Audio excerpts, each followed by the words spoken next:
అల్లు అర్జున్‌కి ఎలాంటి fan following ఉందో ప్రత్యేకంగా చెప్పనవసరం లేదు. అయితే అల్లు అర్జున్ ప్రస్తుతం తమిళ డైరెక్టర్ అట్లీతో ఓ సినిమా చేస్తున్నాడు. సుమారు 1000,00,00,000 బడ్జెట్‌తో ఈ సినిమా తెరకెక్కుతున్నట్లు సమాచారం. ఈ సినిమా షూటింగ్ కోసం హైదరాబాద్ నుంచి ముంబైకి వెళ్తున్నాడు అల్లు అర్జున్.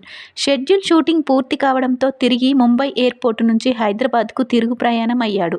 అయితే ముంబై విమానాశ్రయంలో అల్లు అర్జున్ మాస్క్ పెట్టుకొని ఎంట్రీ ఇచ్చాడు.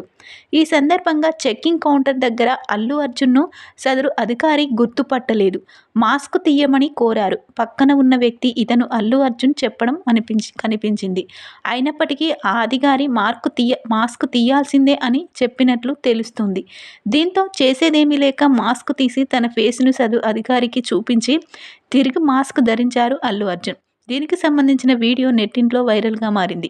దీనిపై కొంతమంది నెటిజన్లు అల్లు అర్జున్ పరువు పోయిందని, ఆయనను ఎవరూ గుర్తించడం లేదని నెగెటివ్ కామెంట్ చేస్తున్నారు. అయితే ఈ నెగెటివ్ పోస్టులకు అల్లు అర్జున్ అభిమానులు గట్టిగా కౌంటర్ ఇస్తున్నారు.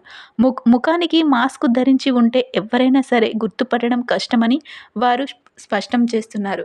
ప్రస్తుతం ఈ విషయాలు ఎంతో వైరల్ అవుతున్నాయి.